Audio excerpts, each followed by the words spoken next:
저는 리플 관련해서는 좀 긍정적으로 보는데 올해 상승장에서는 리플이 크게 상승한다? 그 질문에는 조금 회의적입니다. 미국의 1금융권 애들, 미국의 월가 금융권 애들이랑 경쟁을 한다? 그럼 저는 회의적으로 봐요. 미국의 소비자 신뢰지수 3년 만에 최대폭으로 하락, 노동시장 우려가 반영됐다. 일단 어제 미국 증시가 살짝 꺾였던 이유 중에 하나가 뭐였냐면 미국 소비자들의 심리를 나타내는 소비자 심리지수가 있습니다. 신뢰지수가 3년 만에 가장 큰 폭으로 하락을 했다고 해요. 그래서 98.7일로 뭐 발표가 됐고 전월 대비 6.9%포인트가 떨어졌다고 합니다. 그래서 요거를 이제 왜 걱정을 하냐면 어떻게 보면 이제 이게 좀 미국의 고용 지표를 좀 대변하는 미국의 소비자들한테 고용 시장 어떨 것 같아? 일자리 충분할 것 같아? 아니 일자리 뭐 좀 떨어질 것 같아? 이런 설문조사가 반영된 지표다 보니까 미국의 고용 지표가 살짝 안 좋은 건가? 그렇게 시장이 받아들인 것 같아요. 그러면서 미국 증시가 살짝 빠졌다. 그래서 어떻게 보면 좀 계속해서 감소하고 있다는 거는 우리가 뭐 부정적으로 받아들일 수도 있겠지만 그만큼 미국 고용 시장이 둔화되고 있다. 그렇기 때문에 이번에 50bp를 내렸지 않았을까라는 얘기로 받아들일 수 있겠죠. 자, 근데 그 하락하던 반영분을 다시 상승으로 돌렸습니다. 젠슨항 CEO가 요새 멘트들이나 이런 것들을 봤을 때 개인적으로 봤을 때 좀 미국 정부와 좀 이렇게 어떻게 보면 좀 관계가 조금 가까운 것 같아요. 그래서 조금 몇 주 전이었나요? 실적 발표 때도 좀 희망찬 이런 얘기들을 좀 쭉 해줬죠. 원래 이제 예정대로 팔기로 한 그 규모가 있었는데 9,500억 정도 됩니다. 600만 주. 요거를 모두 팔았다고 합니다. 그래서 엔비디아 같은 경우에는 앞으로 대규모 매도세는 당분간 없겠구나. 시장이 안심을 하면서 엔비디아가 쭉 올라갔죠. 그래서 어떻게 보면은 미국 증시가 떨어지는 거를 막아주는 역할을 젠슨항이 해줬다. 거의 1등 주니까. 그렇게 보시면 됩니다. 그래서 이런 식으로. 자, 미국 9월달 기업 활동 종합 PMI 안정적이다. 물가지수는 6개월 만에 최고치. 일단 서비스 신뢰지수는 낮게 나왔지만 종합 구매자 관리자 지수 PMI 지표 요거는 괜찮게 나왔습니다. PMI가 이제 뭐 서비스업 제조업 이렇게 합쳐서 제조업 지표인데 54.4가 나왔어요. 뭐 뻔하죠. 여기서 디테일하게 들어가면 제조업 지표는 살짝 안 좋게 나왔고 서비스업 지표는 좋게 나왔습니다. 그렇기 때문에 이걸 딱 봤을 때 미국의 소비 아직까지도 견고하는구나. 괜찮구나 라고 보시면 될 것 같아요. 그래서 지금 종합 PMI 지표가 50을 넘었다는 건 미국의 소비가 제조업은 살짝 꺾이고 있지만 미국의 소비는 괜찮구나 라는 거를 알 수 있다는 거. 자, 중국 190조 원 푼다. 파동 10% 폭등 난리난 회사. 자, 어제 미국 증시에 긍정적인 좀 영향을 주는 지표 그 중에 하나가 중국 돈풀기죠. 아마 대다수의 방송들이 중국이 돈을 풀어서 코인 시장이 폭등할 겁니다. 또 똑같은 소리 하고 있을 거야. 그거에 대해서 진실에 대한 말씀을 드려볼게요. 그동안 중국이 뭐 돈을 풀면은 코인 시장 폭등한다. 중국에서 코인 시장 개방한다. 말들이 많았었죠. 여기에 있다 말씀을 드리고 자, 미국이 금리를 내리기 시작했고 그리고 눈치를 딱 봤었던 중국은 이제서야 유동성 공급을 제대로 하기 시작합니다. 근데 이게 좋을까? 물론 단기적으로 중국 증시 올라가고, 자, 중국 증시 올라갑니다. 그리고 원자재 올라가겠죠.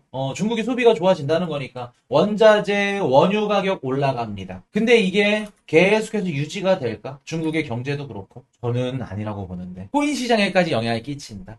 저는 모르겠습니다. 이따 한번 말씀을 드려볼게요. 그래도 긍정적인 시그널이니까. 자, 우크라이나는 됐다는데 전쟁 중재 역할, 손못 대는 중국. 자, 중국이 러우 전쟁의 종전에 어떻게 보면 좀 중재자 역할을 하려고 합니다. 자, 이거 왜 계속 하려는 걸까? 그리고 이번에 중국의 대규모 부양 정책에는 어떻게 보면 좀 미국 정부와의 어느 정도 정치적인 개입이 있었을 겁니다. 러우 전쟁이 종전될 것 같다. 종전될 수도 있습니다. 우리가 중재자 역할을 할게. 시장에 긍정적인 영향을 쭉 끼쳐주면은 민주당에서는 어떨까? 지금 민주당에서 가장 좋은 건 뭐냐면 중동 전쟁 종전. 야, 바이든 정부, 해리스 정부가 우리 전쟁을 끝냈다. 아니면 러우 전쟁 종전. 근데 그런 분위기를 쓱 중국이 흘려줘. 미국 현 집권당 입장에서는 좋을 수 있겠죠. 그리고 중국 역시 어떻다? 유동성 공급 정책을 쭉 발표를 하죠. 그래서 어떻게 보면은 정치적으로 이런 좀 비즈니스 차원에서 이런 것들이 오고 가지 않았을까. 요거는 제가 나중에 한번 딥하게 한번 다뤄드릴게요. 중국과 미국의 어떤 교류가 있었는지. 자, 미국 상무부 중국 러시아 하드웨어 소프트웨어 사용 커넥티드 차량 판매 수입 금지. 자, 중국이 아무리 돈을 풀더라도 중국이 일어서지 못하는 이유 중에 하나가 여기 있습니다. 자, 볼게요. 미국이 중국에 대한 관세를 올린대. 그러면 중국이 수출하기 더 이상 힘들겠죠. 근데 해결책이 있습니다. 어떤 식으로 해결할 수 있을까? 너네 중국에 대한 수출품 그 60% 관세 올려? 100% 올려? 알겠어. 그럼 우리 중국 공장을 멕시코로 보낼게. 제품은 중국 제품이지만 메이드 인 멕시코로 붙여서 너네 미국으로 들어가면 관세 안 붙잖아. 이런 꼼수가 존재를 하죠. 이해되셨나요? 트럼프의 관세 인상 정책은 이런 꼼수가 적용이 돼요. 그래서 트럼프가 뭐라 그래요? 야, 멕시코에 들어간 너네 기업들, 너네까지도 수출 금지시킬 거야. 관세 다 매길 거야. 그러니까 해당 기업들 주가가 금일 좀 빠졌죠. 자, 그럼 보겠습니다. 바이든 정부가 지금 뭐를 하고 싶은 거냐면은 관세 올리는 거 이거 어차피 멕시코나 아니면 다른 국가들 우회해가지고 들어갈 거잖아. 이거 효과적인 측면에서 없을 수도 있다. 그러면 아싸리 너네 수입 수출을 막아버리자. 유럽으로 들어간 너네 중국 차들 수입 막아버리자. 요거 하겠다는 겁니다. 그러니까 중국에 아예 숨통을 조여버리겠다는 얘기예요. 자, 그럼 볼게요. 중국이 숨통이 조여지는데 돈만 푼다 그래서 중국의 경제가 회복될 수 있을까? 저는 아니라고 보는데. 돈을 푼다 그래서 그 돈이 또 우리 코인 시장으로 직접적으로 들어올 수 있을까? 모르겠습니다. 자, 이스라엘, 레바논, 수도 등 650차례 폭격, 최소 500명 가까이 사망. 이게 좀 사망자가 이렇게 많이 발생하는 거는 안타까운 얘기죠. 그래서 지금 중동전쟁이 조금씩 어떻게 보면 확전되고 있다. 그리고 조금 안 좋은 거는 뭐냐면, 지금 네타냐후 지지율이 올라가고 있습니다. 요 부분은 우리 자산시장이 안 좋다. 그래도 제 개인적인 생각으로는 미국 대선 전까지는 뭐 지상전 투입이라던가 우리 자산시장에 직접적인 영향을 줄 수 있을 만한 이런 좀 큰, 전쟁이 심화되는 이런 것들은 없을 걸로 봅니다. 요거는, 진짜 좀 승질이 나는데 제가 웬만해서는 정치적인 얘기 안 하려고 합니다. 저는 뭐 빨간색도 아니고 파란색도 아니고 정치 관심 없어요. 사실 누군지도 몰라. 근데 어제 요거 딱 두 가지 얘기가 딱 나왔는데 첫 번째 인버스 투자하래. 응? 금투세 없앤다, 뭐 한다, 그 얘기에 대한 답변이, 그럼 인버스 투자하세요. 이게 좀, 뭐라 그럴까. 정치인들을 제가 욕을 하고 싶지도 않고, 관심도 없고, 뭐라고 뭐 얘기하고 싶지도 않은데, 좀 유능한 정치인들이 정책을 좋은 것들을 만들어서, 좀 나라를 조금 더 경제적으로 부강하게 할 수 있으면 얼마나 좋을까. 미국이 너무 부럽더라고. 우리 옆에 나라 미국은 지금 뭐 하고 있어요? 해당 기업 CEO가 나와가지고, 지네 거 다 팔았대. 팔고 미국 주식 부양시키고 있어. 정부에서도 물론 이제 대선 때문에 표심 때문에 주식 부양을 하는 거지만 증시를 부양하고 있어. 근데 우린 거꾸로 돌아가네. 우리 한국 주식 떨어지면은 숏에 베팅하라 요 얘기잖아. 응? 제가 항상 말씀드리죠. 우리 원화 가치가 어떻게 보면 좀 기대 이하로 있기 때문에 우리 주식 뭐 삼성전자도 그렇고 SK 하이닉스도 그렇고 우리 한국 주식 평가 못 받고 있다. 저평가되어 있다. 근데 여기서 정치인한 분이 저평가를 시키면 어떡해 여기서. 이거는 뭐 당이 어떻고 소용이 없어. 민주당이 그렇고 국민의힘이 당이 필요 없어. 이거는 이분 잘못이야. 이렇게 말을 하는 거는. 주식 투자 좀 제대로 해봤나? 경제 공부를 좀 제대로 해봤나? 알고나 좀 떠드는 건지. 막 승질 나더라고요. 그래서, 어떻게 보면은 제가, 우리 한국이 좀 미국을 따라갈 수 있고 선진국 반열에 오르려면 주식 투자를 안 하더라도 해당 국가에 포함이 되어 있는 증시가 올라가야 됩니다. 그래야 증시가 우상향할 수 있는 퍼포먼스를 보여줘야 외환 투자 자금들이 들어오고 외국인 투자 자금들이 들어오면 우리 한국이 그만큼 또 경제적으로 또 부강할 수 있는 거죠. 근데 한국 증시를 계속해서 깔라주고 숏배팅이나 해라. 한 국가의 정책을 만들고 정치를 하시는 분이 이렇게 얘기를 하면 되나. 그래서 저 개인적인 생각으로는 아마 우리 개미들의 원성이 조금 더 커진다 그러면 민주당 측에서도 금투세 좀 더 긍정적으로 보지 않을까. 저는 요거에 대한 발언은 기분이 나쁜데 이걸로 인해서 저는 오히려 금투세에 조금 더 한 발 더 다가가지 않을까. 자기 무덤을 팜으로써 자기의 뷰를 조금 뒤집어야 되지 않을까 라는 생각을 합니다. 그래서 어차피 10월 달이죠. 이제 9월 말. 12월 한 중순 말에 결정이 될 겁니다. 우리 코인 가세도 그렇고 금투세도 그렇고 그때까지 한번 지켜보자고요. 저는 요거 결과론적으로 따지면 좋다고 봅니다. 왜? 지네 무덤을 팠다. 그렇기 때문에 민주당 측에서도 완강하게 지네가 얘기하는 것들을 뒤집어야 될 수밖에 없다. 저는 그 트리거가 될 거로 봐요. 일단 한번 지켜보면 되겠지. 호주 래퍼, 아젤리아, 싱가포르 암호화폐 파티 논란. 뭐가 뭐 야하고 뭐 선정성이 하고 막 근데 이것도 좀 스트레스 받는 게 뭐냐면 우리 코인 투자자를 좀 주식 투자하시는 분들이 무시하는 경향이 있죠. 아직 뭐 미개하다. 너네가 뭐 무슨 시장이냐, 투자냐 이런 것들 때문에 그래. 지금 래퍼 이기 아젤리아 이분이 뭐 마더코인을 발행했죠. 이분이 블록체인 정의나 알까? 자기가 발행한 코인이 어떻게 발행이 되고 재단이 얼마나 갖고 있고 이건 알까? 코인의 코자도 모른단 말이야. 그냥 자기 유명한 거 유명세에 떨쳐가지고 코인 팔아가지고 선점해놓은 거 다른 블록체인 지가 뭐 콜드월렛에 담아놓고 팔고 안 봐도 비디오야.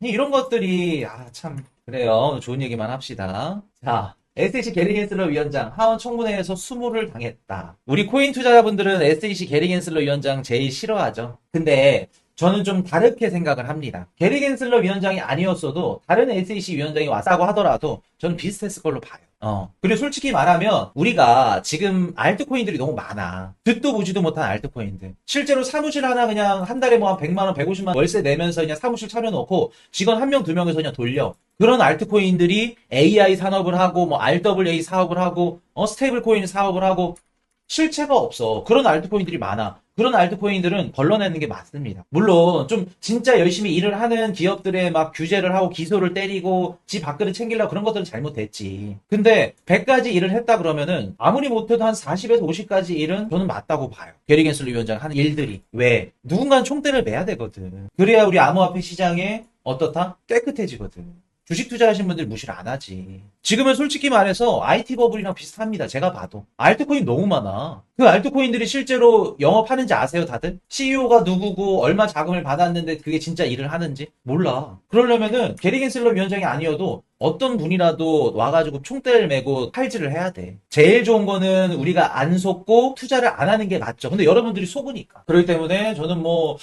좋지도 않고 싫지도 않다. 무분별하게 우리 코인 시장에 부정적으로 얘기를 하니까 무조건 싫다? 그렇게 판단하기엔 좀 맞지 않다. 라는 얘기 말씀을 드립니다. 자, JP모건 등 대형은행 글로벌 결제 가속화를 위해 리플 도입. 자, 기사가 이렇게 돼서 그런 건데 어떤 이제 진짜로 얘네들이 그 JP모건이나 골드만삭스, 도이치뱅크 얘네들이 쓴다는 게 아니라 크립토 뉴스랜드라고 얘네들 분석 기사를 낸 겁니다. 이렇게. 진짜 리플을 쓴다는 게 아니라. 그래서 저는 리플 관련해서는 좀 긍정적으로 보는데 올해 상승장에서는 리플이 크게 상승한다? 그 질문에는 조금 회의적입니다. 왜냐면 스테이블 코인이나 CBDC 섹터가 올해 상승 테마로는 없기 때문에 리플은 좀 자생적으로 올라가야 된다? 아니 ML 기업들이 뭐 뛰어서 올라가야 된다? 그거 아닌 이상은 좀 힘들어 보인다. 올해 상승장에서는. 그리고 나중에 어찌됐든 간에 리플이 하는 역할이 JP모건이나 뭐 뱅크 오브 아메리카, 뭐 시티은행, 그리고 뭐 웰스파고 미국에 있는 은행들이랑 좀 경쟁을 하는 역할이기 때문에 요거는 리플이 좀 노선 결정을 잘해야 된다. 예를 들어서 자기네들이 좀 숙이고 들어가. JP모건 형님, 뭐 뉴욕 멜론은행 형님, 그 미국의 금융권 애들 아래로 들어간다. 그러면 저는 프로젝트 괜찮게 봅니다. 근데 미국의 1금융권 애들, 미국의 월가 금융권 애들이랑 경쟁을 한다? 그럼 저는 회의적으로 봐요. 어찌됐든 간에 리플이 좋은 프로젝트임에도 불구하고 다른 은행들, 미국에 있는 은행들이 할 수 있는 역할이기 때문에 그리고 얘네들이 가만두지 않을 겁니다. 그렇기 때문에 리플이 어떻게 보면 좀 노선을 어떻게 정하는지가 가장 중요하다. 리플 홀더 분들한테는 그렇게 말씀을 드립니다.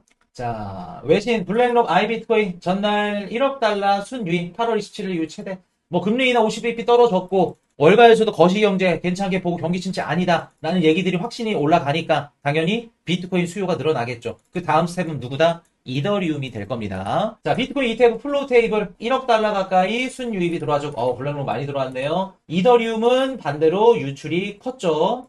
유출이 나왔습니다. 24일, 25일 날 유출이 컸구나. 이런 식으로 블랙록은 유입이 들어왔네요. 이더리움은 반응이 없다는 거. 자, 일정 한번 짚어드릴게요. 자, 보시면 미국 신규 주택 판매 지수 그냥 가셔도 되고요. 26일 내일 GDP 발표됩니다. 예상치 3.0%. 저도 비슷하게 봅니다.